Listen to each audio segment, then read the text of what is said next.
Yep, that's fine. You should be able to see my screen now. Yes, yes, this is Perfect. perfect, sir. So I think we are good to go. And in the meantime, the students who will be joining more, so they will be able to join in between. So we already have 50, 60 students who are with us at present. So before we start, I would like to welcome Mr. Karan Mehra. Karan sir, we are unable to see you. Can Yeah, we, I'll just. instead of screen, the students would like to see you first. And Oh, okay. Should be able to see me now. so if we can, yeah, yeah, perfect. So thank you, Karan sir, for your support today and taking time to guide our students. So students, I would like to introduce Mr. Karan Mehra to you, who is a regional manager for University of West London, managing Southeast Asia for them. And with his experience of nearly 20 years in the industry, working for university, he will be able to guide us about the university, about UK. And later on, you can raise your hands to, if you want to have any questions, you want to speak to him directly, or you can also write your queries in Q&A session. So Karan sir, is up to you. So you can start with the presentation for the Thank you, Gaurav sir. Thank you, Ashish. university, and Thank you later for on the organizing this students will today. be there with the questions. Okay, perfect. Thank you so much for organizing this today. A very good evening to everyone, whichever part of the country you're signing in today, whether it's India or whether it's Nepal or different parts of the country as well. I'm extremely grateful that you're giving your time today at 5 o'clock in the evening. I know it's pretty late in some parts for joining us today. But first and foremost, I hope everyone is keeping safe. We have organized a number of these over the last 12, 14 months. And as you can probably see, we're getting better with technology now. So I hope everyone is keeping safe. And what I want to do over the next 25, 30 minutes is to tell you a bit about what the real situation is. I think it's very important for you to know what the real situation is with respect to COVID, with respect to your education, not just in the UK, but also in India, and to tell you what the future holds for you. The next 4, 5, 6 months are extremely crucial, not just, for the vaccination drive, which India is currently undertaking, but also in the UK, and also what we are doing with our existing students. Now, you have to realize that the student community is extremely important to the university. So we have to constantly support our students through these extremely difficult times. And I will try and tell you what we have done with the students which came to us last year, and how they've been progressing over the last 12, 16 months around this time. So to start off, first and foremost, what I wanted to show you is, some very key slides. The very first slide I want to tell you about is about the economy. Now, everyone's talking about, another lockdown, what the economy holds for us. Now, very simply, if you get a chance to click on any of these links, you will see what we're currently looking at in India is a V-shaped recovery. Now, when we talk about V-shaped recovery, like the letter V, it's a V-shaped recovery. So when COVID happened, obviously our economy went down by close to 12, 13%. But now we've seen a very sharp rise in terms of the economy. Now, we are in the best place for a V-shaped recovery. Why is that? A number of reasons. Falling coronavirus cases. Our cases are extremely low in comparison to the population that we've got. We've got a booming stock market. The vaccination drive is in full flow. And the budget, the recently announced budget, which the government did, also give a very big boost to spending. And these are some of the key factors why India will be in a very good position over the next 3, 4, 5 months in terms of the economic revival package which we have in place. So that's a very key thing to remember, that we're in the right country at the present moment in terms of an economic recovery. And the economic recovery, why have I mentioned this as the very first point? It's because everyone who wants to study is going with the intention of either coming back or looking for a suitable job. So the economy should be there to support you in terms of absorbing you in the industry when you finish your studies. So that's why the economic recovery is extremely important. The next thing is, what has COVID done in terms of the education industry? Now, it has brought a complete transformation in the education industry. Again, there's a very interesting article there which I've put, which basically tells you that with all the economic uncertainties that we've had over the last 12, 14 months, it has actually taught all of us to work smarter. It has taught us to contribute in a very different way in terms of the companies that we're working for. And the very key thing that everyone has to do is the need to skill yourself, to reskill or to upskill yourself. Now, these are very 3 key points, is to make sure you've got the required skills which fit the job that you're going in for. You got to reskill yourself and you have to upskill yourself. Now you can only do this because this was the perfect time. The next 12, 18 months will also be the perfect time for you to engage in education and take advantage of the fact that once the economy starts growing, you will be in the best position to start applying for jobs. So COVID gives you, I know it's been a tough time for a number of people, number of families, number of businesses, but this is the best time for you to enhance your qualification, because universities today, which are not just universities in India, but also universities in the UK, are extremely well geared with the online support system which we have in place.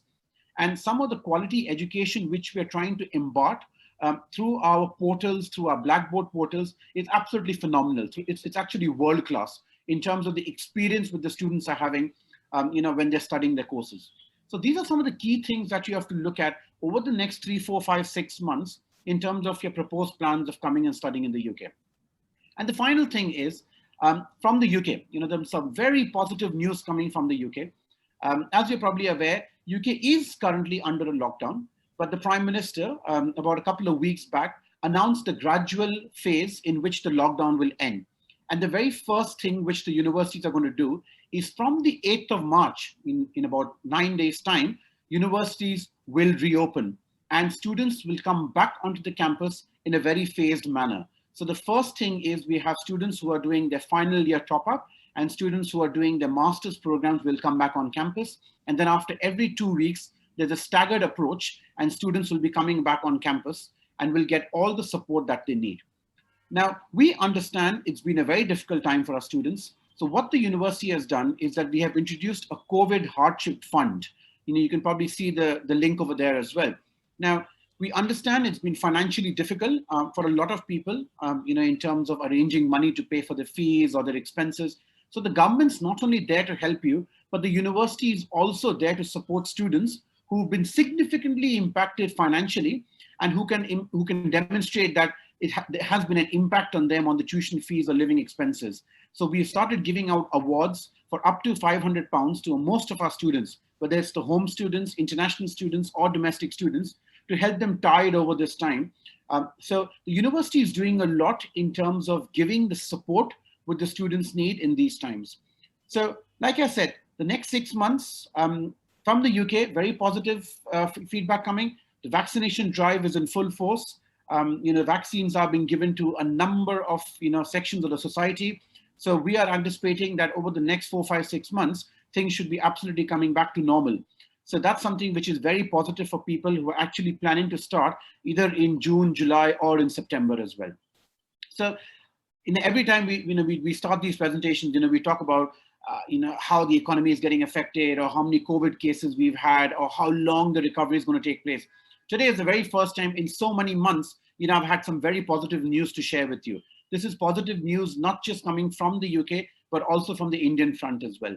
So this is something which you must keep in mind in terms of your proposed plans. So moving along, in University of West London, again, over the last 12 months, there's been a number of changes. There's been a number of achievements for the universities, and there are some facts and figures which I would like to inform you about. In terms of the ranking of the university, we are a very high ranked university now. We have jumped 23 places and we are now ranked 34 in the UK. So we are a top 35 ranked university, which is an extremely big accolade for the university.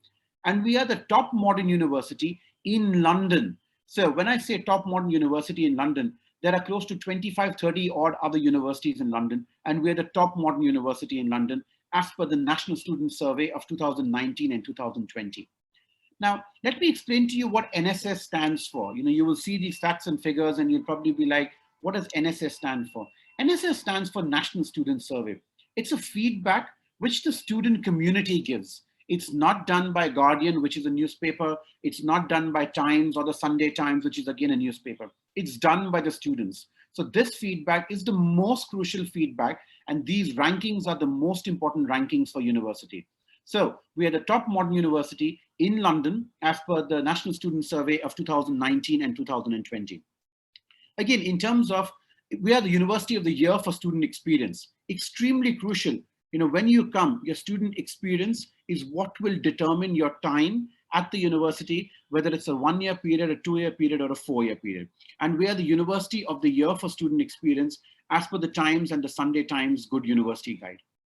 Coming on, some of the key points is the employability. Now, this is one thing which we extremely pride ourselves upon, that we are a career university. If you see the logo on the top left-hand side, you will see it says University of West London Career University. So 98% of our graduates are in employment or studying further within 6 months of them passing out from the university.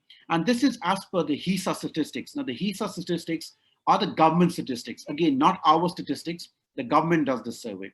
So again, the key focus at this particular university is employment.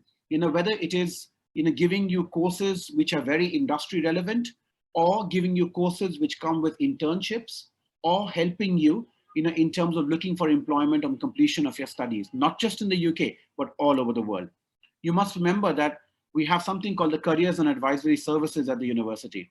And when you pass out as a student from University of West London, you can use their services for the next 5 years to look for jobs. So it's not just when you're only a student of the university. You can use them for the next 5 years to look for suitable jobs in the industry. And that's why we've been awarded with the Association of Graduate Career Advisory Services, which is a membership quality standard award, which has been given to us in terms of what we do with our student community. We've also been recognized with a silver award on the TEF, which is the Teaching Education Framework. And that's extremely important because that talks about the quality of education which is going to be imparted to you when you come and study with us. Again, some key things, a lot of the students will actually be selecting the business courses that we offer at the university. And the Claude Littner Business School, it's the name of our business school, which is after a very famous personality. He's a very famous business person in the UK, and his name is Claude Littner. And he has given his name to the school, and the school won the award for the best business school of the year. There are 140 business schools associated with universities. And we won the award for the best business school of the year in 2019. It's a massive achievement. For a London-based university to win the award for the best business school out of 140 other universities is extremely crucial in your plans. We've got the Best Students Union. Again, like I said, we are here not just to give you the education, but to give you the experience. And the experience comes from the Students Union. So we've got the award for the Best Students Union in London as per the National Student Survey of 2018. We have a new bar, we have a new gym, we have a new lounge, we have new office facilities, all of those facilities, and I'll show you some pictures as we go along as well. In March 2019, we launched something called the Westmont Enterprise Hub. Now, the Enterprise Hub is a startup culture. Now, this is something which we want to develop within the student community. So it's, like I said, the experience of you coming and studying with us is important. So we want you to start thinking as entrepreneurs. So we have a hub where student entrepreneurs, we help them with investment, with structure, with support to make their business ideas into a reality. Now, the hub has already got 50 startups. So in the last 12 to 18 months, imagine in these COVID times, we have 50 successful startups which have been given money, and we have over 450 members and connections to over 500 local businesses. So, if you're doing any course, it's not just restricted to a business program. You can do any course, and if you have an idea and you want to develop that into a reality, we have support at the university through the Westmont Enterprise Hub to help you develop that. So that's a key achievement for the university, which you must make use of when you come and study with us. For a lot of the students who are on the computing and engineering, we recently signed up a partnership with Amazon Web Services. I don't need to tell you how big Amazon is. It's probably the most biggest company, in terms of the listed exchange in NASDAQ. And we've partnered with them in terms of, helping them, develop not just their products, but also help our students get employed in the industry, with Amazon Web Services. So some key partnerships there. We enjoy partnerships, like I said, with over 500 businesses, which range right from business to computing to hospitality, to creative computing to cybersecurity. So there are lots of partnerships in place as well. And a lot of the information is available on the website. In terms of location, we are a proper London-based university. We're based in an area called Ealing. If you can see this map, we're about 20 minutes away from Heathrow Airport. So the main airport when you land into the country is Heathrow Airport, and we're just 20 minutes away from Heathrow Airport. From central London, we are again about 25 minutes away from central London. There are 2 underground lines for people who have actually been to London and you know how the London Underground works. There's a Piccadilly line, there's a District line, there's a Central line. So there are 3 lines which run very close to the university. So we're extremely well connected to other parts of London. We actually call ourselves as the gateway to the UK and the gateway to Europe because Heathrow is so close. You know, if you want to go to Paris for the weekend, you can actually reach Paris in about an hour and a half from the university over a weekend. That's how close the university is in terms of its transport links. So you can really enjoy your time when you come to the university. Again, to show you the importance of the location of the university, the 50% of the world's top 300 companies, about 150 odd Fortune 500 companies are all located 15 miles around the university. That's how close we are in terms of employment. And where the university is located, it's a beautiful part of London. There are lots of open parks, there are lots of open spaces. Ealing as a borough, which is where the university is, it's been voted as the greenest borough of London. So extremely large open spaces. It's an upper middle class area as well. So you will really enjoy your time when you come and study at the university. So we have 2 sites at the university. We have an Ealing site and we have a Brentford site. These are 2 main campuses of the university. The Ealing site is the main site. It's got a 24/7 library with access to PCs and Mac facilities.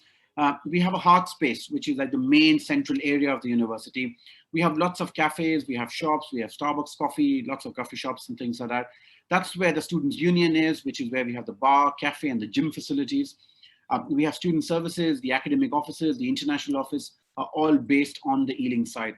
We also have a flight path simulator.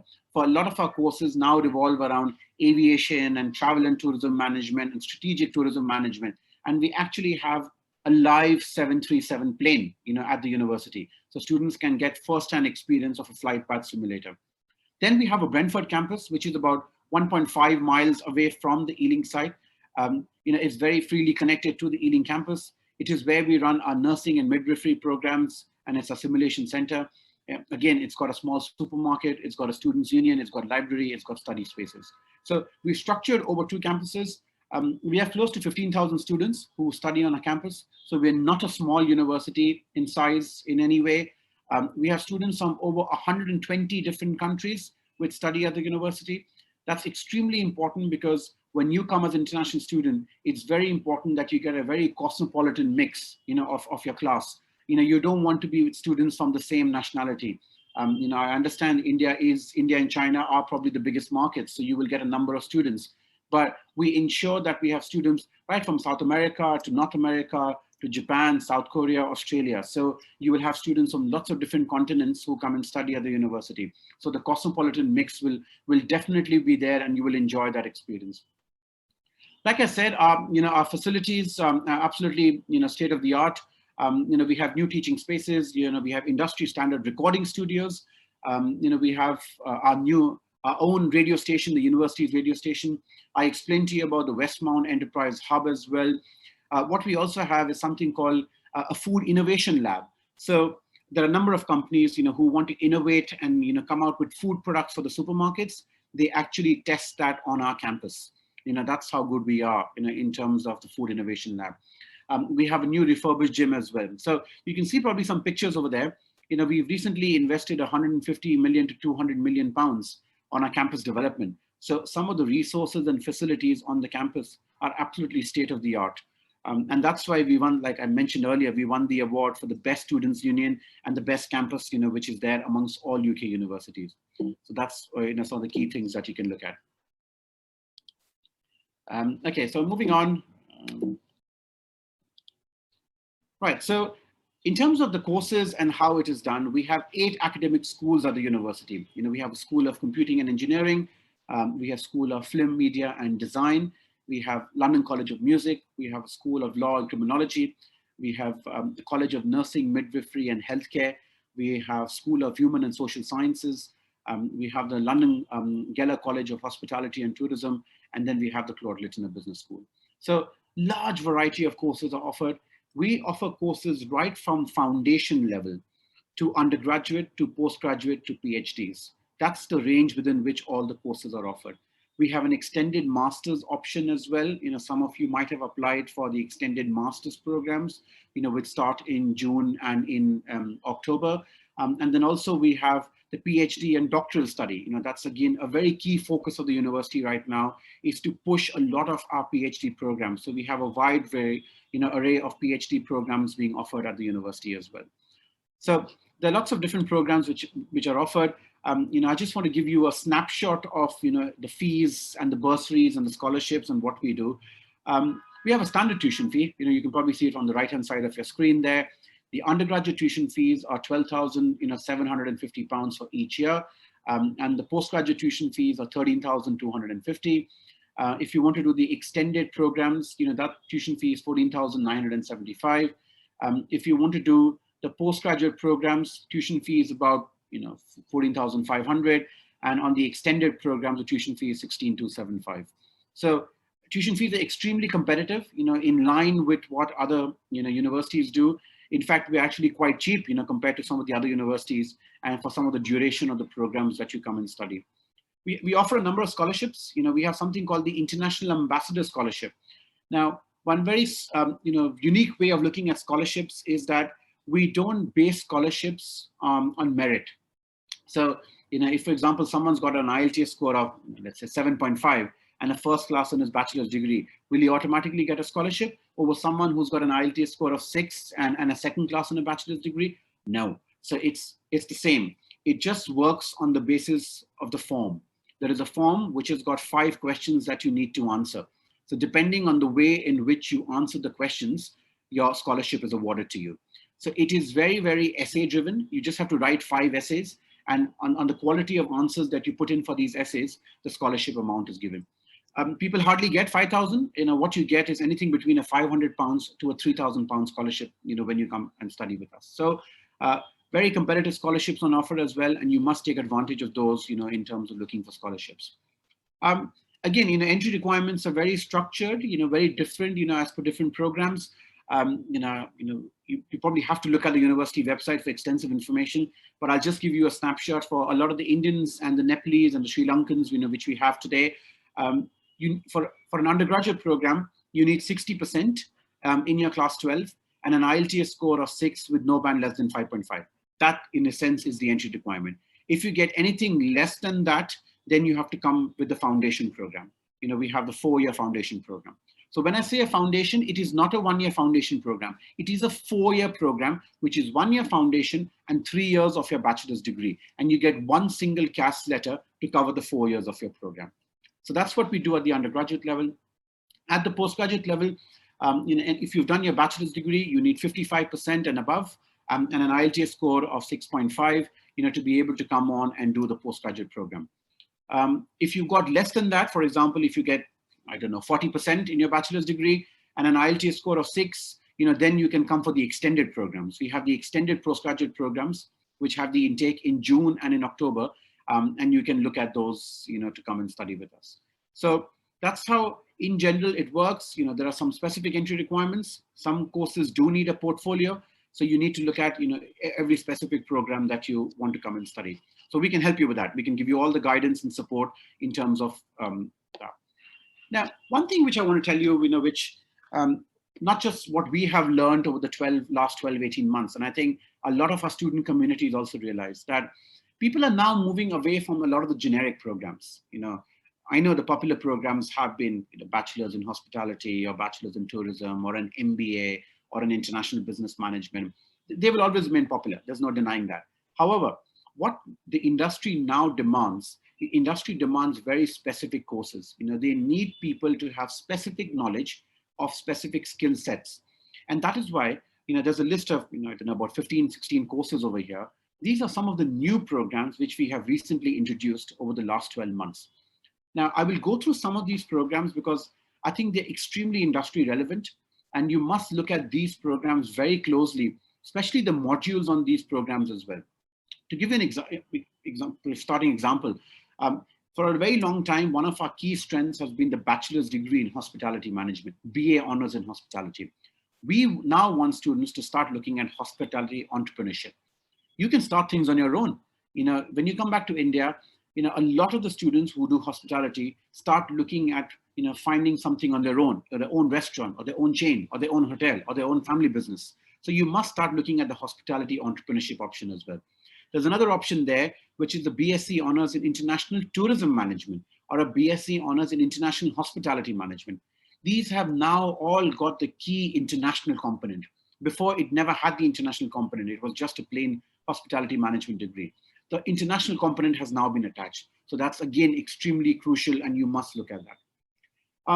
Again, on the entrepreneurship side, we have something called creative communication entrepreneurship, fashion entrepreneurship, again, some new programs. We have business economics, people who want to do business studies do look at an option of business economics as well. It's different. It's very important. Today when we talk of, COVID recovery, the first slide that I spoke about, a V-shaped recovery from a microeconomics perspective or a macroeconomic perspective, all that information, stems from business economics. So you must look at that. We have something called BSc Honors in Marketing and Social Media. Again, people talk of marketing. It's very crucial. I completely understand that. But today, all our choices, all our influences are determined by what we do on the social media front. So why don't you do a specific program which caters to social media in terms of marketing and social media? So again, an important program over there. Some important programs in pharmacology. I cannot overemphasize the importance of pharmacology. What is pharmacology? It is these vaccines. It is the development of these vaccines which are taking place around the world.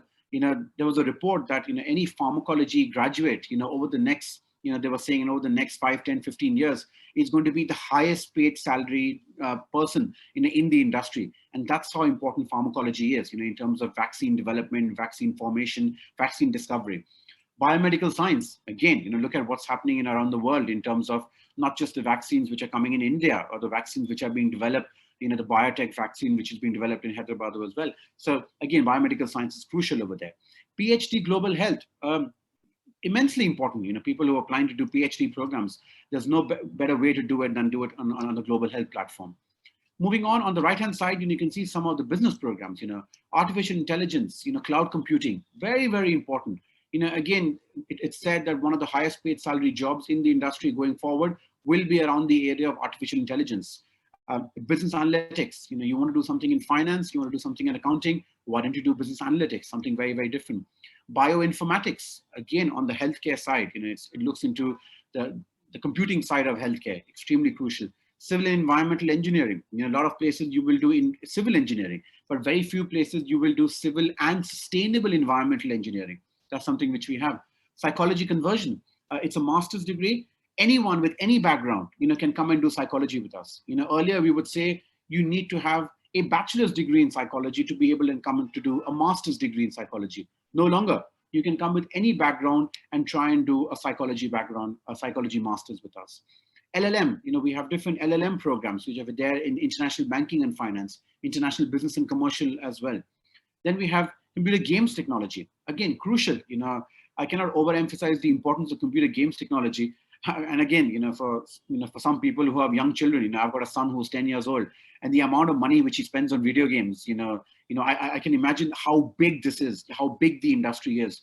At the present moment, it's a $50 billion industry in terms of the computing gaming technology. So there's a lot of prospects for you. And that's what we wanted to do, is to show you some of the new courses that we have created, and students are successfully studying these programs. Start thinking a bit out of the box, because you have to start thinking of what you specifically need for your career and whether there are some specific programs which will help you. So again, have a look at these. All this information will be shared with you, so it's not an issue at all. How to apply? Obviously, we have IOA today, who will assist you with the complete application processing. One very important thing which we have done, specifically wanted to show you this slide, is that we don't ask for a personal statement anymore. There is an application form which we have, and on the application form, there are some very, specific set of questions that you need to answer. Not, it doesn't need to be a lot, 3-4 lines, and there are about 9-10 questions. And just on the basis of that, your entry will be determined. So we don't need a personal statement, anymore, but please ensure that your application form is extremely strong, in terms of what information you're providing to us. So that in a gist is, about what we do as a university. Some of the key strengths of the university. It's a university which is going up. That's something which we'll definitely tell you. When you compare, your choices with the London-based universities, in the past, you would have probably always looked at, someone like, Hertfordshire or Bedfordshire, or a Kingston or a Brunel, or a Middlesex or a London South Bank or an East London. These will be some of the popular London-based universities. We're actually nowhere close to them in terms of our rankings now. All these universities are in the 80s, 90s, and 100s. We are a top 35 ranked universities. So we don't compare ourselves with these universities. We're in a different league altogether, which is not just, from the jump in rankings that we've had, but also the focus on employment, because that's one key thing which every Indian student looks for, or a Nepalese student looks for, is what are my chances of getting a job in the industry when I finish my studies in the UK? You will get that support from the university. It's support whilst you're studying. There are plenty of part-time jobs which are coming through as well. We'll help you with that. There's full-time employment. On completion, we will help you with that. And you must remember, you're coming at such an opportune time. I don't want to emphasize more because I know everyone knows about this. About the graduate route. Or the old post-study work visa. Everyone is now entitled to a 2-year post-study work visa, which allows you to stay back in the UK for 2 years to look for suitable jobs. So, that option is always there for you. We actually don't want you to take that option. We want you, to get your education right, get employment, whether it's employment in the UK or whether it's employment, when you come back to India. We want you to go into employment as soon as possible, and start looking at extremely well-paid jobs in the industry. Because like I said, the recovery is there. The economic recovery is there, and you will be in the best placed position over the next 12 to 18 months to start looking for suitable jobs. So that in the gist is about, over the last 25 minutes about what we do as a university, about what our strengths are. I'm sure I can see lots of people raising hands at the top. So I'm more than happy, Gaurav, if you've accumulated all the questions, if you have some specific set of questions, we're very happy to start taking question and answers, in whichever format which you like. Yeah. So should we start questions now, or should we move ahead with the presentation first? So how would you like to take it? Let's, I'm done with my presentation. So, if there are question and answers, okay. I'm more than happy to take any question and answers. Okay, because there are a few questions which have come in Q&A as well. And there are a few students who wants to speak to you directly. So there is a student, her name is Ishitwa. So she has a few questions. So I will put her online. Sure. Just a second, yeah. Hi, Ishitwa. Can you hear us? Yes, sir. Okay. So you can discuss with Mr. Karan Mehra, who is from University of West London. Yeah, sir. So I want to ask about that. The SET exam is also acceptable for admission in a university? The SET exam? Yes, sir. Yes, you can look at that. You mean the SAT, right? Yes, sir. Yeah. So basically, the SAT is more for the US side of things. But basically, in order to test your level of English, the only thing that we need is the IELTS or the PTE or the TOEFL. Those are the 3 English language exams that we look at. So I'm not sure if you've given the SAT, you would have probably given the TOEFL as well. If you have, that's one exam which we just accept. Other than that, the SAT is not specifically required because all we need is your class 12 results. And on the basis of your class 12 results, you can come and do an undergraduate program in the UK. Okay, sir. And sir, what is the return on investment? The return on investment. So one thing you've got to look at is the return on investment from a UK-based university is a lot higher than anywhere else in the world, specifically because of the tuition fees. The tuition fees are not very expensive. It's about £12,500. Now, the one thing which you ask in terms of return on investment is employability. I always compare it to employability. That once I finish my studies in the UK, what is my first starting salary? So yes, if you go onto any website, in the UK and look at first starting salary, the starting salary in the UK is £30,000, for people who have passed out or people who recently passed out. So if you are spending 12,500 into 3 years of education for an undergraduate program, that's about £35,000. And your starting salary is £30,000. That's brilliant return on investment. For a master's student, even better. You will end up spending 12, 15, 13,000 pounds, and your starting salary will be 30,000 pounds. So your return on investment is a lot higher in the UK as compared to other parts of the world. Okay, sir. Thank you, sir. This was my only question. Mr. Karan, there is another student for you, Akshat Sharma. So I will put Akshat online. Sure. Hi, Akshat. Can you hear me? Yes, sir. Okay, you can have your queries, please. Sir, I want to ask, is there medicine programs in the University of West London? No, we don't offer the MBBS, so we don't have a medicine program at the university. Thank you, sir. Okay. Mr. Karan, there is another student, Mr. Wankere, so I will put him online. Sure. Yes, good evening, sir. Good evening, sir. Yes, Mr. Wankere, you can have your queries with Mr. Karan Mehra now. Yes, sir. Actually, I'm looking for an MBA program. Okay. Actually, I am having 16 plus years of experience in the field of oil and gas sector. Okay. And I'm basically a chemical engineer. Okay. So my question is there any restriction of age in UK for study visa or study permit? No, sir. So there's no restriction on age, especially on the MBA program, because the whole basis of you doing an MBA program is when you need to show work experience. So the main thing is that you need to justify via your application form why the MBA is extremely crucial for you.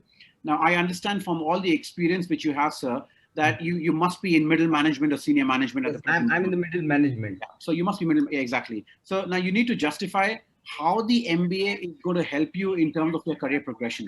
Now, this justification is not only important for the university and for you to meet the requirement, but also in terms of you getting your visa. Now, the High Commission will definitely want to interview you, and they will want to know why at this age, at this juncture, you will want to go abroad for your education. Because the key thing they will ask you is, okay, you want to do an MBA program, why not an MBA from India? What is the advantage of doing an MBA program from the UK? Okay. So the only way is if you can justify it appropriately. There is no age restriction. You can come and do an MBA program. We would in fact be, extremely, honored to have someone who's got 16 years of experience, at middle management to come and study with us. So from our perspective, there is no restriction at all. Please ensure that your application form is strong. You meet the requirements in terms of the English language requirements, and we'd be very happy to make you an offer, sir. Yeah, my IELTS score is quite good. It's a 7 band, and I had already had a 7 band score with me. Another question is, sir, when I will, if somehow I got the student visa, is my spouse will get the work permit during yes, that? So basically what happens is, when you come as a student, your spouse, gets a spouse visa. Now, the spouse visa is an open-ended visa. So basically it's for the duration of your program, and she's legally allowed to work full-time around that period. Okay. So that on a spouse visa. But again, there's a different requirements in terms of the money that you need to show for yourself and the money which you need to show for your wife as well. But we can get into the details of that once the admission offer has been given to you. Okay, fine, sir. Thank you. You're welcome, sir. Mr. Karan, I will invite, there's a student for MBA, Deepti Agarwal. Sure. So she has a query that she has been rejected by some university to do MBA. So I will put her online in just a second. Sure. Hi, Deepti, you're online now. You can speak to Mr. Karan Mehra, please. Hi, sir. I am audible to you? Yes, Deepti, I can hear you very clearly. Good evening. Okay. Hi, sir. Very good evening. And thanks for, giving information with taking so long time. And my question is this, sir. I have scored in IELTS overall 6, listening 6, and reading 5, and speaking 6.5 and writing 6. So I, didn't get not less than 5.5, or in all subject it is 6 and 6.5, but in reading it is only 5, not 5.5. So should I need to, give IELTS again, or it is acceptable by the university? No, Deepti, you'll have to give the IELTS again. So what happens in the UK is we have the framework. IELTS comes on the framework, and one framework is called B2. So you will hear a lot of universities saying B2. B2 essentially means that all 4 components need to be at 5.5. The next one after B2 is C1. C1 is where all components are at 7. So you need to be at B2. So that's the reason why you've not been given an offer. So you will need to retake the exam. And once you get a similar score, but only ensure that all components are at 5.5, then you would be able to come and do the extended program. Okay, one more thing which I need to ask, sir. So I have an experience into insurance and sales industry, and having a great experience. But there is an education gap also. I did my intermediate education in the year of 2007. Thereafter, there is a 3 years of break from 2007 to 10, which I had written also. But after 2010, I had done my graduation from Delhi University, which is famous University of India, and but as well School of Open Learning. So it might be questionable. The education gap is acceptable, a part of experience gap, or School of Open Learning graduation is acceptable by the university, or you only required a regular university candidate? No, that's the open learning is fine. That's not an issue. But you have to ensure that the application form is filled in appropriately. The other thing which I would definitely recommend is that you should look to start the program in September and not the extended program. Okay. So you would probably need an IELTS score of 6.5 for that. Is because you have you've got a gap. So to avoid any kind of questioning from the High Commission, if you come straight for the September program, it becomes a lot easier for you to justify, because you would have to justify through your work experience as well. So just try and work hard on your IELTS and try and get a score of 6.5. But open learning is acceptable. Okay, so I have my graduation score is 45%. So it is also a questionable, or it is acceptable? Okay, I didn't know your graduation score. So you definitely need to come via the extended program then. So you definitely need to start with the extended program in June or in October. And you need the IELTS score of 6 with no band less than 5.5.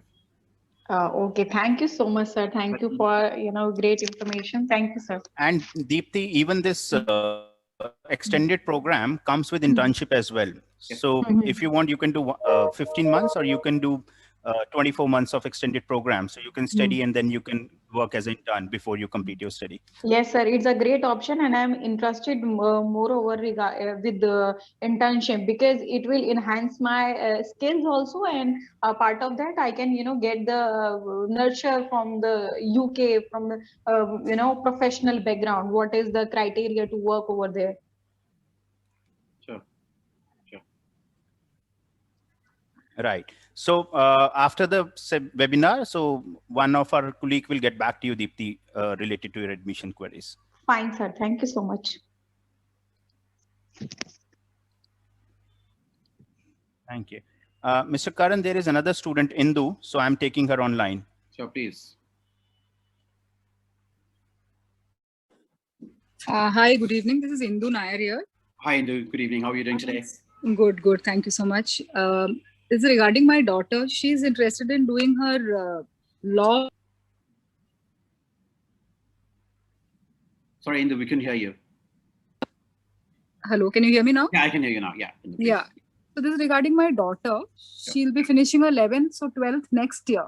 Sure. So we're looking for courses in law. She's interested in law, UG courses in law. Yeah. So I got an answer saying that it is available. I wanted some specifications on that. So basically, for someone who wants to do a bachelor's program in law, it's the LLB program. So we have the LLB program with a couple of specializations in there as well. So you can do that. One of the key things, I don't know, whether her school counselors will give her this kind of advice or not, which she should be given, is that when you do an LLB program in the UK, it's extremely important that you do it from a university whose law program is recognized by the Bar Council of India. Now, why is the recognition extremely important? Because the last thing you want is that she does her complete bachelor's degree in law and comes back to India with no recognition. And then she doesn't get to practice law with the Bar Council of India. So the Bar Council of India website, it's through Delhi itself, is very extensive. And University of West London is one of the universities which has recognition through the Bar Council of India. So that's the key important thing that you must look at, is to do it at the university which has got recognition. Now, when you come there, we have a very strong law department. So we are one of the top 10 ranked universities, when it comes to law. You can do extensive programs in law. It's a 3-year program. It's an honors program in law. And we have a separate dedicated building, which is there only for law students as well. So, you get access to moot courts, you get access, to the industry, we take you on the commercial side of it as well. So, we give you on the international banking, international finance, international corporate law. And there are things on intellectual property as well. So it's extremely extensive, in terms of what we do with law students. And it's the LLB honors program, which your daughter can look at. Okay, so LLB honors, but only for 3 years. It's only for 3 years, yes.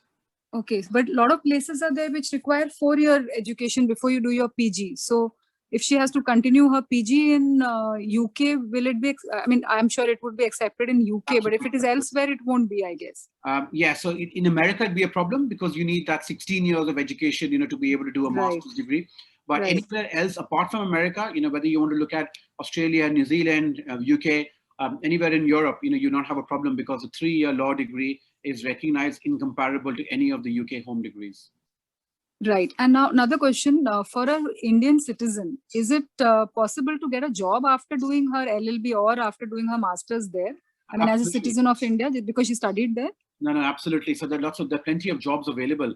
And if you actually see what has happened over the last, like I said, over the last 12, 18 months, even the governments realize the importance, of talent which comes in through the Indian students. Now, Indian students are now at the same level as any European student. Earlier students from Europe would easily just walk into the country, and, apply for jobs and get them without having to apply for the work permit. Now they are kept in the same light as, say, any other student from India, or South Korea, or Japan, or America. Every student is treated in the same way. And that's where it's been extremely advantageous for the Indian students because, of the quality of education which the Indian students get, not just from the schooling, but also the level of commitment which is there towards education is way stronger. So a lot of the international students will find it a lot easier, especially the Indian students, to get jobs in the industry. Okay, and I understand there's no specific subject requirement that they have to do in their 12th, right? So I don't know where your daughter is she doing from an ICSE background, CBSE? No, CBSE background, and she's taken commerce. Yeah, that should be fine. So if she can score more than 60%, and if she gets more than 70, which is quite easy in English in class 12, she doesn't need to take any of the IELTS or the Pearson's exam as well. We can accept her just on the basis of her grades in English in class 12. Oh, is it? In that case, if it's more than 70, then IELTS is also not required? Not required, ma'am. No. So we just have a very brief discussion with your daughter over Skype, and on that grounds, we should just be able to accept her.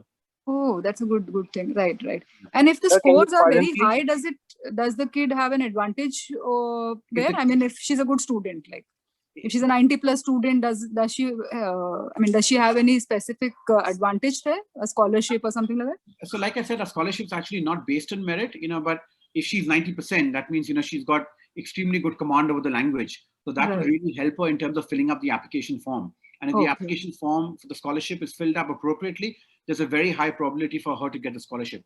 Now, apart from this, the advantage which she will get is when she becomes a member of societies over there. We have a very strong law society in the UK. So she can become a member of the law society and probably look at some point of time heading the law society as well, if she's so good academically. So those are the advantages she will get when she's there, which will again give her immense access to networking opportunity. Networking in the field of law is also extremely important. Right. Okay. So apart from this scholarship that you said, probably she can take some other scholarships from outside also. I mean, yes, there are lots of different scholarships. There's a British Council Chevening scholarship. There's a lot of external scholarships. So if you just go onto the British Council website, you'll get a lot of extensive information on the external scholarships which are available to international students. Right. Thank you so much. Thanks for all the information. Yeah. Thank you, Indu. Karan sir, I'm taking Mr. Mayank Singh to speak to you. Yeah. Hi, Mayank.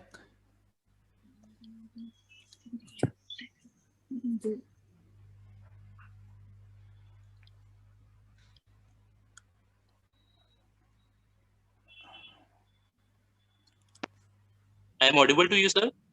Yes, Mayank, we can hear you. Thanks, Ashutosh sir, for a wonderful conversation with Karan sir. Hello, Karan sir. Yes, I can hear you. Thank you, Mayank. Thank you.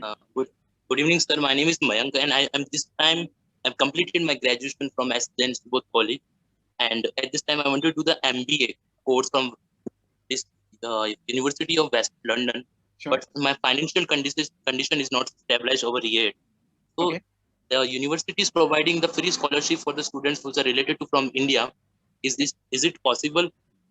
So like I said earlier, it's not a guaranteed scholarship, but you apply for the scholarship and you can pick up anything up to £3,000 as a scholarship. So do have a look at the application form. It's available on the website. You can download it. but you can only apply for that scholarship once you have been made a firm offer. Once you've been made a firm offer to study, you can then just fill up the scholarship application form and we will process it for you. Is after without the entrance exam, they are taking the admission of the student over there? Yes, there's no entrance exam. So what you have to do is make an application to study the MBA program. We will give you an offer. Once you get an offer, there will be a student number which is quoted on your offer letter. Yeah. Then you use that student number to fill up the scholarship application form. And then your scholarship application gets processed. And the decision of the scholarship is made in the month of July. Yeah. Then, and my another question is that at this time I'm only 17 years old. So there is a minimum age criteria over there. Minimum age criteria for the MBA? Yeah. Yeah, you just need to have finished your bachelor's degree. So if you've done your bachelor's degree and if you have a first class in your bachelor's degree and an IELTS score of 6.5, then you can just straight away come for the MBA program. Okay. Okay, sir. So thank you, sir, for giving the opportunity to talk to you. Thank you, Mayank. Well.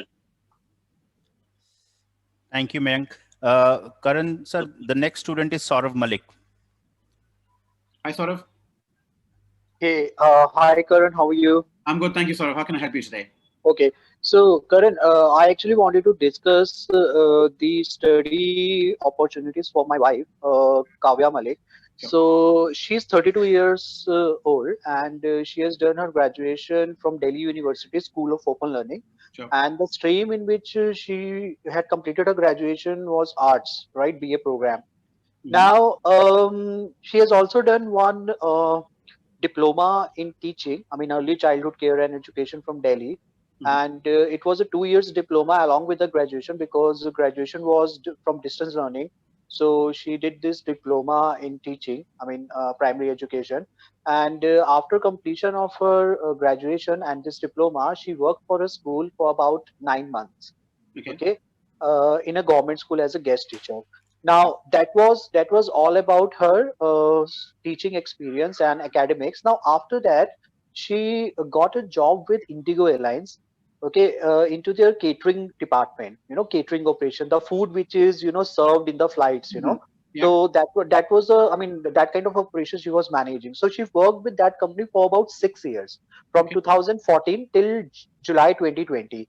Okay. Now due to this pandemic, she was given layoff because this the airline industry was majorly Was it, impacted, right. So now see, I'm 36 years old, right, and she's 32. So we are seeking some, we are thinking of some possibilities if we can get her a student visa for either UK or maybe for any other country, but I think UK is my first priority. The reason being because it's 1 year master program, and secondly, we can, I mean, I myself have studied from UK. I did my masters from London, from University of East London back in 2010 and 11. So I know the UK education culture. And then now that immigration is also open for UK, right? So maybe, she can apply for post-study work and, work permit after that. Now, the only confusion right now is that, see, she's not good in she was not good in academics. Okay. Her comp skills are also okay because she just scored like 45% in her graduation, right? And the area of interest is not into MBA or international business or something like that. So what I was thinking of getting her enrolled in, which, I mean, she has interest obviously, is fields like hospitality and tourism management, or maybe social work, or something into fashion or makeup or cookery, culinary arts, or something like that. So what do you suggest us to like, what are the chances for her? Number one, her age. Number two, her low score in academics.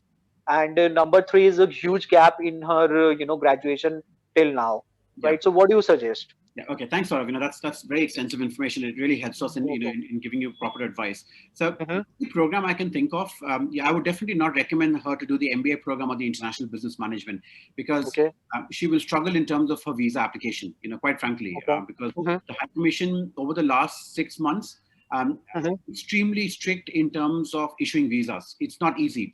It's because students need to have extensive knowledge of not just the program that they want to do, but also in terms of their career goals and outcome. So again, doing an MBA would be a complete shift in field for her. One program I can recommend for her on the basis of what you've told us is the Masters in Food Business Management. Now, she's specifically done that, as a part of her work at Indigo, I think. So the food Right. business management is management of food operations. You know, Uh-huh. it actually fits quite well in terms of her work experience. So she can definitely look at that particular program. It's the MA in Food Business Management. Now, this particular program, basically also has an interview with the program leader. So that will be quite good for her because she can get a one-to-one advice from the program leader as well. That's Okay. number one. And number two, because the program is so niche and specific in nature, it becomes easier for her to justify getting a visa as well. Otherwise, Okay. for some of the generic programs, it would be extremely impossible for her to get a visa. But for a food business management program, it's specific.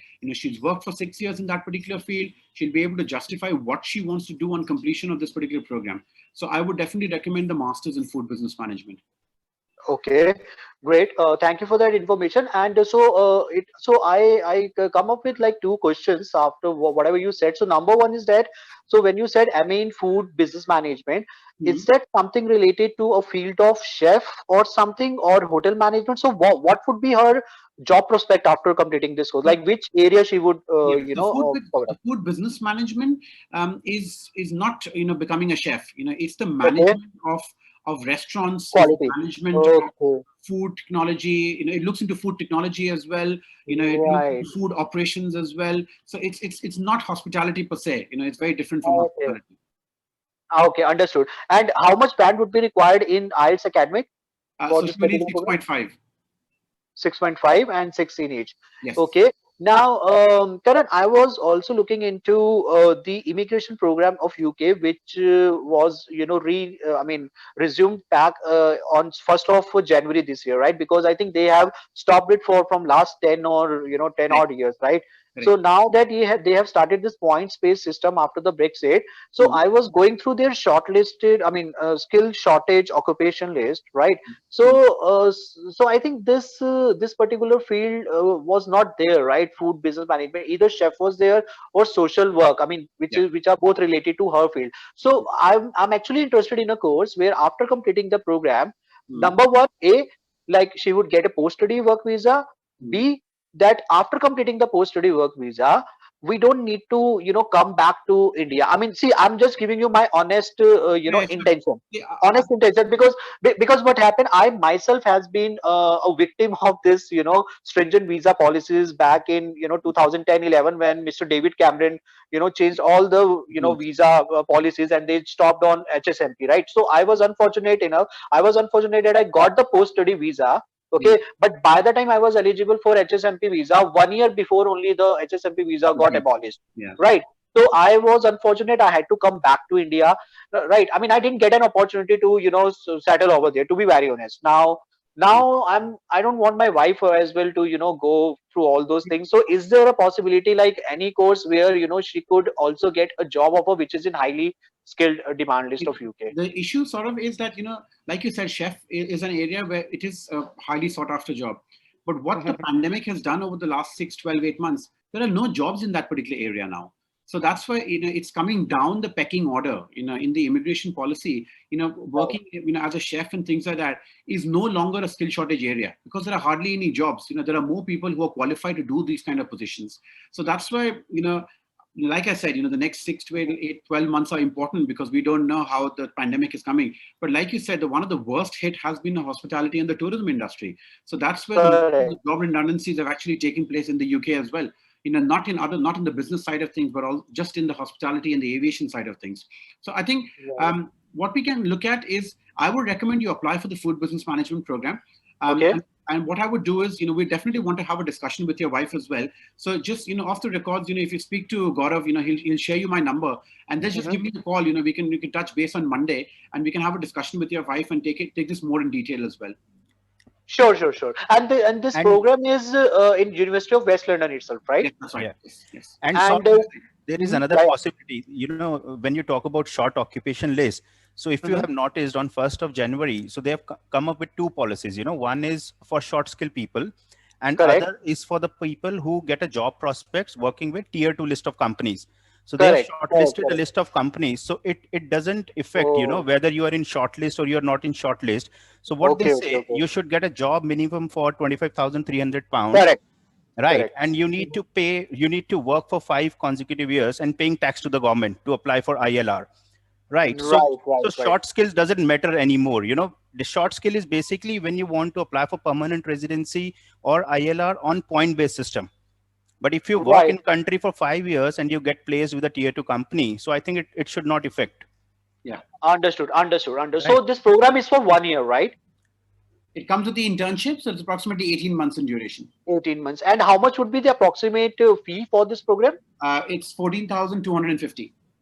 Great. And do we have like a September intake for this or like July? September Sorry? intake. September intake, right?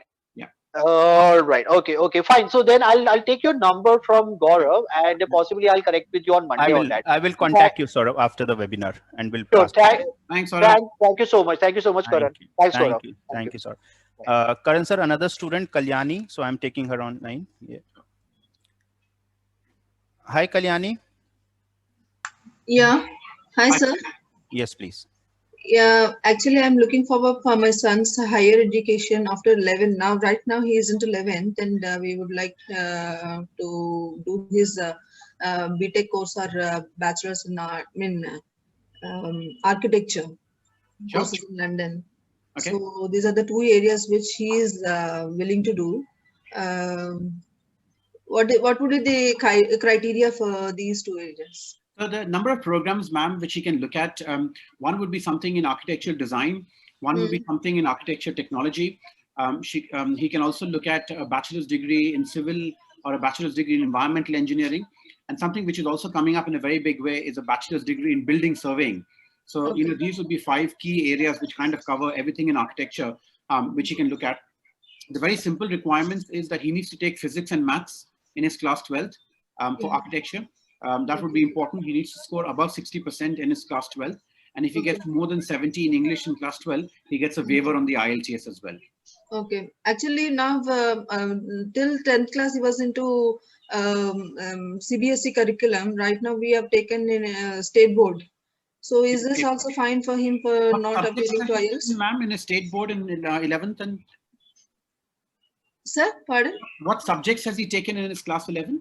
MPC, sir. Maths, physics, and chemistry. Yeah, that's fine. That's fine. So if state board is absolutely fine. It's not an issue. Okay. Then there's no requirement for IELTS? No, he's still, for the state board, which state board are you referring to, ma'am? Telangana. Okay, yeah. So if he's on Telangana state board and if his marks in English in standard 12th, not 11th, if in standard 12th are more than 70, then he gets a waiver on the IELTS. Okay, fine. So right now he is in 11th, sir. So when can we start the process? You can start. So he's basically looking at September 22, I think, as entry. So what I would recommend is towards the end of this year, you start the application processing. So from September, October onwards, you can start making the application form. Okay. Okay, sir. And are there any colleges which are serving data science, sir? Yes, so we do data science as well. So, you know, we have data science programs. Is it a bachelor course or a BTech course? It's a bachelor's program. So basically in the UK, you know, you have the BEng, you know, which is like the bachelor's degree, or a BSc or a BA. So they are all bachelor's degrees. Okay. Is it, will have the same weightage with BTech? Absolutely same weightage as the BTech, yes. Yeah, okay. What would be the fee, sir? Ma'am, the tuition fee for next year, we're probably looking at about £13,000 for each year. That's what the fees would be for next year. Both data science and architecture? Architecture, same, yes. Do we need to go for any other tests? I mean, any... No. So if his marks in English are not more than 70, then he needs the IELTS exam. But if his marks are more than 70, he doesn't need to take the IELTS exam.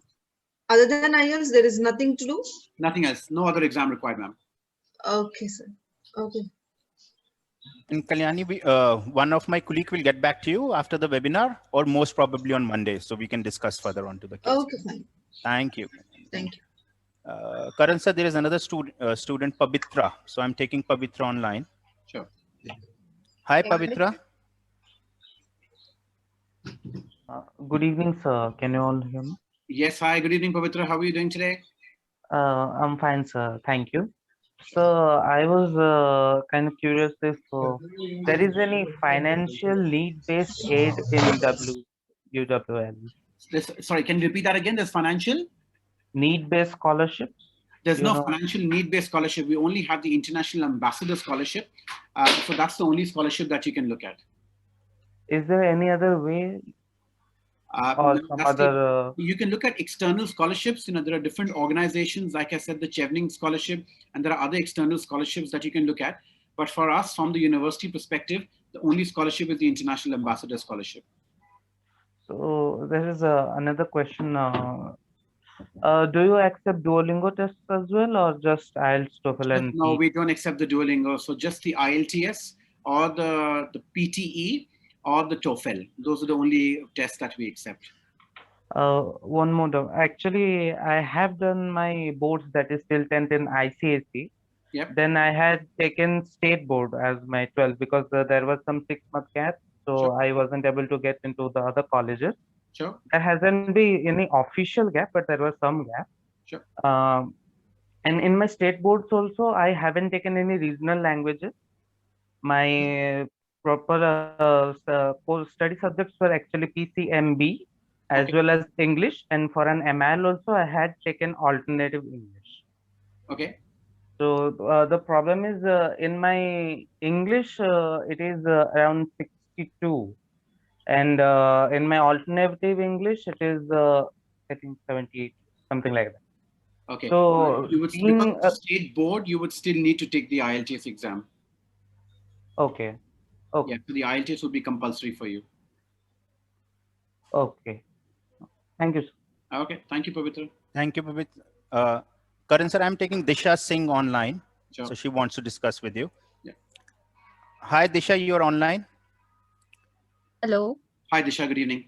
Good evening. Sir, actually, I have done my master in technology, and then after I am doing job in Korean company as a sales and marketing manager because I don't want to go proceed for the PhD after master. So now I'm recently looking for the international business program from UK. So do you suggest like right now, like this program will be good for me?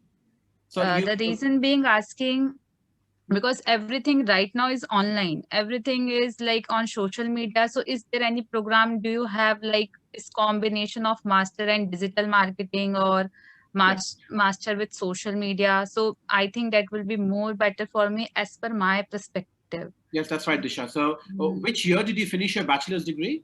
Bachelor degree I have finished in 2012, but then after I did my master as well in 2015. One of the programs which you can look at is the Masters in Digital Marketing.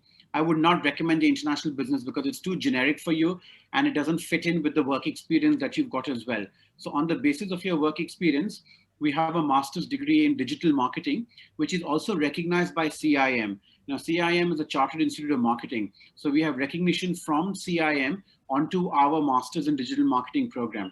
So please have a look on the website, on the modules that we offer in digital marketing, because that would be the exact right fit for you. Okay. One more query, like I am having 4-year experience in international business. Like I'm doing marketing and sales between India and Korea because my company is like Korean company. So that's why I was thinking about international business program. So like that will not good for me. Now, right? the concern is that the international business is a very generic program, and the High Commission in the last intake, refused a number of visas on a similar profile like yours because they found the program to be very generic and not specific in nature. So if you do digital marketing, you'd be able to justify a lot better why digital marketing and how it fits in with your career plans and goals. So hence we recommend the digital marketing program for you. Okay. Or is there any scholarship can I get like on basis of my percentage or so like I which said earlier, we don't do a merit scholarship. It's all on the basis of the scholarship application form. Have a look on the website. Okay. Disha, just download the scholarship form on the website and have a look at the questions. They're very simple. The way you got to be very articulate in terms of answering them. So the way you answer them, that will determine what kind of scholarship can be awarded to you. Okay. And Disha, what I would recommend, because we have a digital platform for the students now. Karan sir, this is something new for you because we've been working for last 13 years, so working very closely with the University of West London. But in the last 13 years, I have specially come up with the problem, the communication gap between the university and the students. So what we have done, we have launched the digital platform for the students. So where everything happened digitally. So student can upload their documents, and whatever communication is coming from the university directly goes to the students. So that's what we have recently launched. So Disha, what we will be doing after the webinar, we will create your login, student login, and it will be great if you can upload your documents on the same. So documents we require from Yes, 10th onwards till date. yes. Actually, I already got the login. Oh, you have already Mr. got the login. Rohit is, yes. Mr. Oh. Rohit is consulting with me. So I have already uploaded all my document online on portal. Perfect. So what we'll do, as suggested by Mr. Karan Mehra, we'll send you the course details of digital marketing, and we'll also look if any other course is appropriate for you in the university. Yeah. Okay. Thank you so Right. much. And we'll get back to you. Thank you very much, Disha. Thank you very much. Karan sir, there is another student for you, Paramjeet. So I'm taking Paramjeet online. Hi, Paramjeet. Hi, Hi, evening, Paramjeet. Hi, sir. Thank you. Yes, please. Hello.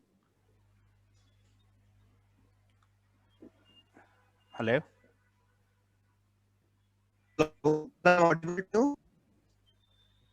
Your line's cracking, Paramjeet. Hello. Now I am audible to you, sir? Yeah, much better. Yes. Sir, I want to ask you one thing, that earlier I have applied as being a student to the University of West London. As my profile is that I have bachelor's as well as the master's in commerce. Hello. Yeah, Paramjeet. Carry on, please. Yes, sir. I have completed my master's from the commerce in the specialization of financing and accounting. And after that, I have a experience in the different sectors. Firstly, I have experience in the teaching sector, but after that, I have joined the sector of the management as related to my studies. Now, still recently, I'm working as a manager. Okay. So what course you're looking at, Paramjeet? I am a married case. My wife has completed her Bachelor of Commerce in the recent year. I want to ask her which would be the best suggestion for me.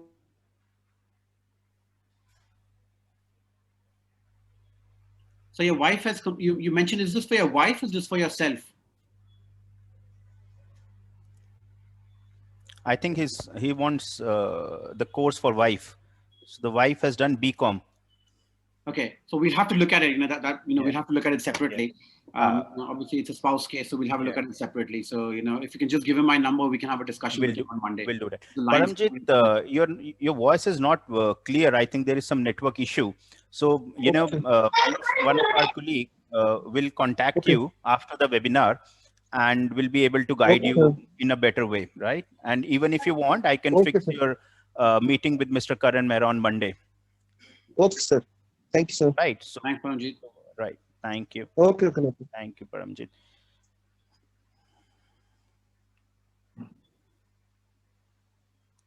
Thank you, Karan sir. I think the students, it was a very, very informative session for the students as well. So, and they have sorted all their queries. Sure. Sir, I have a question because I had a student today and I was counseling the student. So the student is from law background. And then the student has done LLB, LLM from India. So he's looking at a course called legal practice. Yes. And when I was checking the website, so I actually found the course on the university website, legal practice. So can you give us a highlight on that program? How does that happen? And so the legal practice is a very specialist program. It is for those people who want to become practicing solicitors. Now, like in India, you don't have solicitors. You practice law with the bar council. And then you become a lawyer, and then once you progress, you become a judge. But in the UK, what you have is you have three fields. One is a solicitor, one is a barrister, and then there are normal people who do law, who get into the international business or the banking side of law. The legal practice is a very specialist program. So anyone who wants to become a solicitor has to do the postgraduate diploma in legal practice. It's called the LPC. Now, the application for this particular course is made through something called Law Cabs. It's not made through the university website. You go on, it's an external body you go on the external body, make your application and select your university over there. So over there, you select University of West London, and then we will make you an offer. So it's a 1-year program, extremely extensive in nature.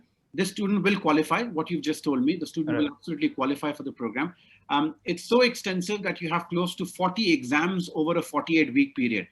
That's how extensive the program is. But the advantage is, as soon as you finish this program, you are a practicing solicitor in the UK. So you can definitely quite easily get jobs. So is this program only LLM students are eligible, or the student who has done their LLB are also eligible to do legal practice? The LLB is also eligible. So you just need a background in law, which needs to be a bachelor's degree in law, and then you would be eligible. Okay, so it means any students who wants to do law after 12th, so they should look at 3 years of LLB, and then 1 year of legal practice to Yes, work they as can a do 1 year solicitor. legal practice, or they can do LLM program, depending on which direction they want to take in terms of their career progression. Okay, so if they do LLM, they get into international banking and finance law kind of stuff, or they want to work as a solicitor, they need to do LPC. Correct, absolutely. Brilliant, thank you. And so there is another question which came from one of the student about fashion industry in London. So we had a student, sir. So I met the student yesterday, and she's brilliant with creative ideas, artwork and everything. And she do have a fashion as a subject in 12th standard. Okay. So she's particularly looking at fashion industry and what are the opportunities for a student who do bachelor's in fashion or bachelor's in style and fashion. There are a few courses relevant to that. So she also looked at London School of Fashion. Yes. So she was looking. So can you guide us on the overall fashion industry? How, because you've been in UK for so many years. So if you can give us an idea. It's one of the fashion capitals of the world, so there can't be any better place other than say Milan, London or New York in terms of wanting to do something in fashion. But what we've seen in the industry over a period of time is people need to do something specific in fashion. Earlier people could do a fashion designing program and get away with it.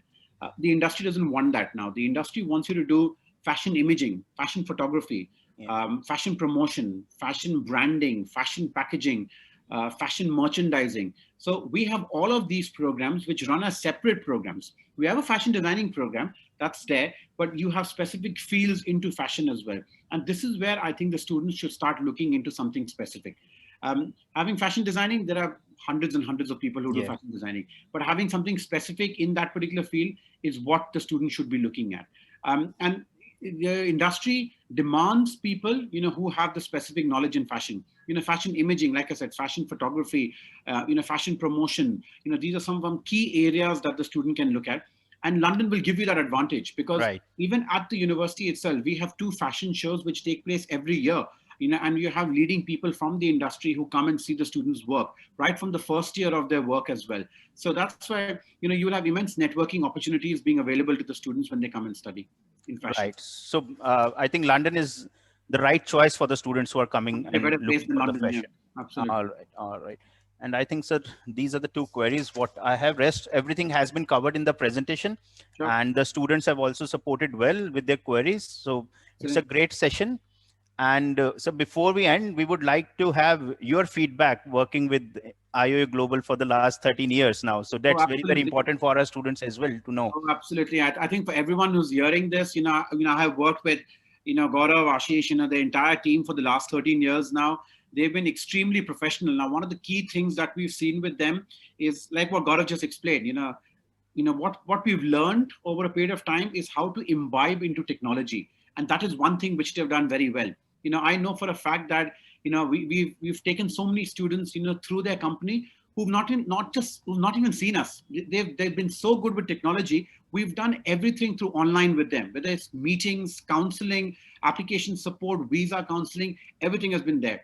And one key thing which you will always get with them is that they're always there to answer your queries, whether it's at midnight, whether it's 3 o'clock in the morning, 4 o'clock in the morning. Sorry, I'm saying this because it's probably going to ring and your wife is going to slaughter me, but they are always available, at any point of time to help you. And that's one of the key things that you need. If you get a call from the High Commission for an interview, if there is some issue with your visa, if there is some issue with your application, if you need support from the university over something, all that support will be there. And that's one of the key things which other people will not give you. So please keep that in mind, when you use them, in terms of assistance as well. They will always be there to help you.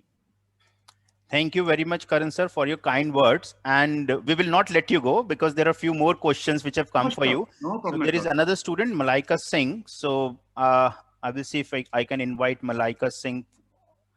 Just a second.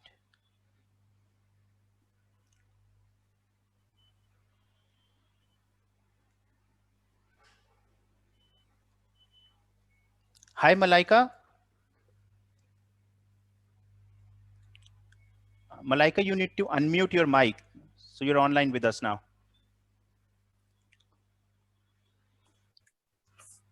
Hello. Yes, Malaika, please. Hello, sir.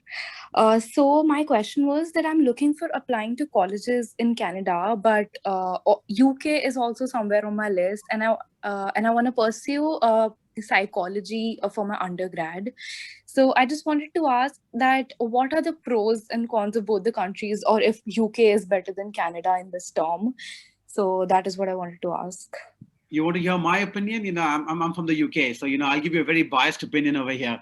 I don't know about the Canadian side of things, but from the UK perspective, psychology is one of the key strengths in the UK when it comes to programs in psychology, and there's extensive programs which you can do in, say, counseling psychology, health psychology, forensic psychology, criminology.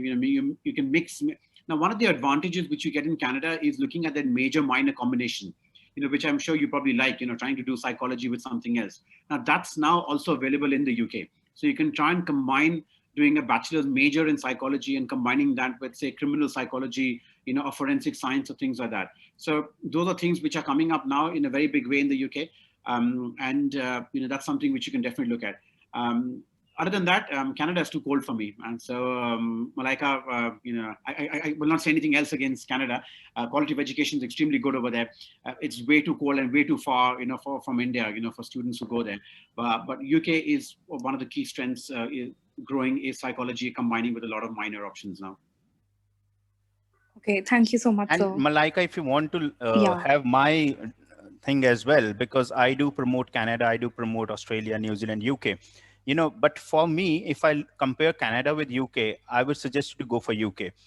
Because when you go as an international student, so other than one thing, you get quality of education. So UK universities, the standards are very high.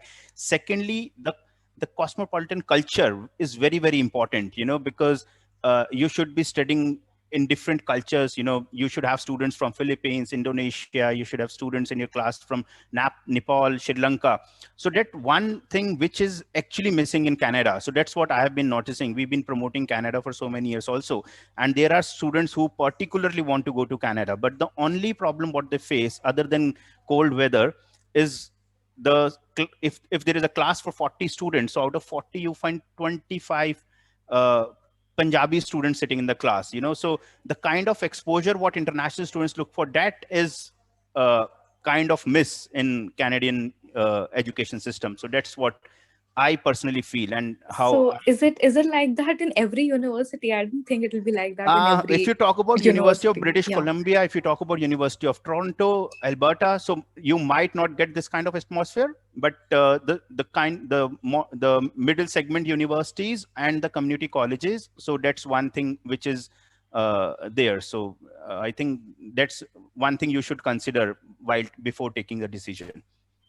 Definitely. But Thank you so much. otherwise, on the other hand, you get that feeling, you don't feel homesick. You have your own Yes, people that studying too. with you. So that's another thing, Yes. Right. So Okay. Yeah. Thank you so much. no worries. We'll get back to you, Malaika. Thank you. Karan sir, there's another question coming for you. Sir, I hope you're not making you late on Saturday evening. No, that's absolutely fine.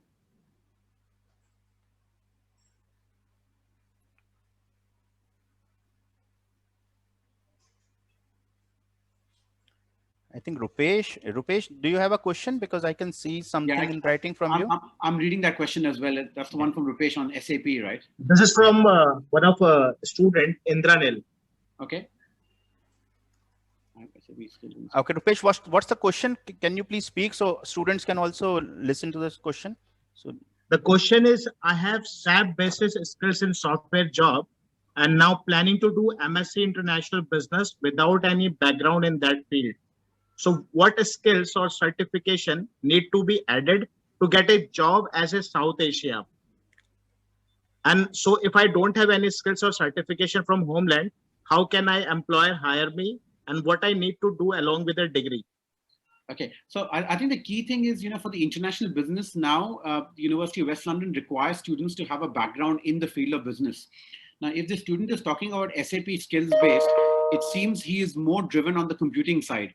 So with an SAP background, with a SAP background, he's probably more inclined and better off doing something in computing, whether it's project management or whether it's information systems or whether it's software engineering.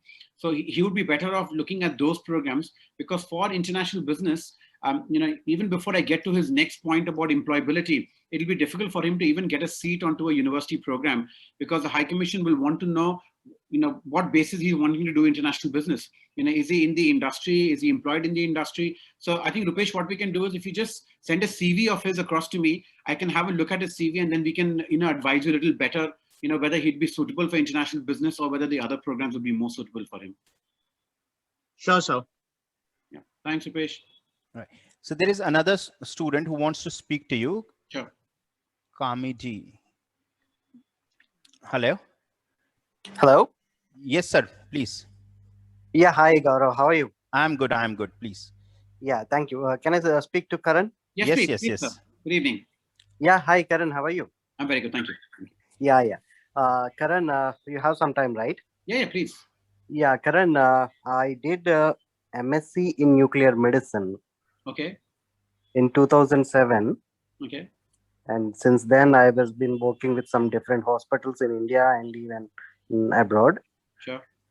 Now I wanted to do a medical research MRes program in nuclear medicine or medical imaging, something related to nuclear medicine or medical imaging. Do you offer any MRes program? No, we don't offer anything. I think with the kind of background you're coming in with, these are very specialist areas. I can just advise you to look at Imperial. That would be my honest suggestion to you. With the kind of experience that you have and what you have done, look at Imperial and look at applying for the Chevening Scholarship. Because I also know that there's a lot of funding now available in that particular field of research, which the recent government has recently announced. So please look at applying to Imperial College, because they're one of the best. You can also look at University College London, UCL. Again, they're one of the best in medical imaging, as an area. So those are the two key areas that you can look at and apply for funding through the UK government, and they should be able to assist you with that. Okay. Okay. Thank you so much, Karan. All right. Thank you so much. Thank you. Thank you, sir. Thank you. Gaurav. Yes, yes, yes. Yeah. Do you deal with Imperial College as just suggested by? At Imperial College, we can support you with the application, but they do not have any official agencies to support them for admissions.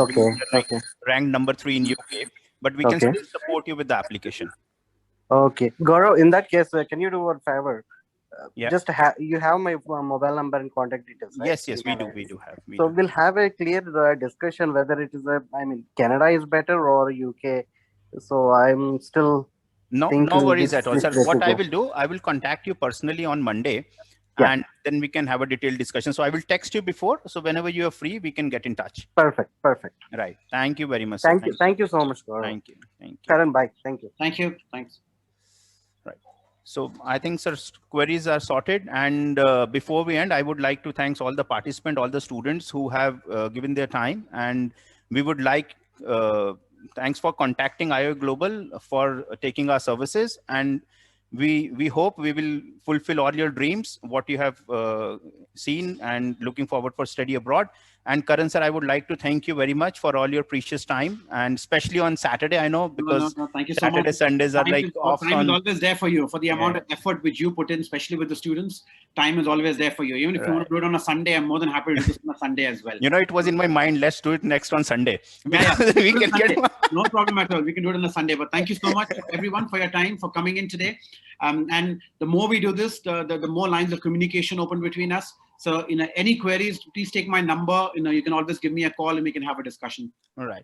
Thank you very much, Karan, sir. Thank you. Thank you, everyone. Thank you. Everyone. Thank and you. Have a good weekend. We'll come back with the new webinar session very soon. Thank you, sir. Okay, thank you. Bye.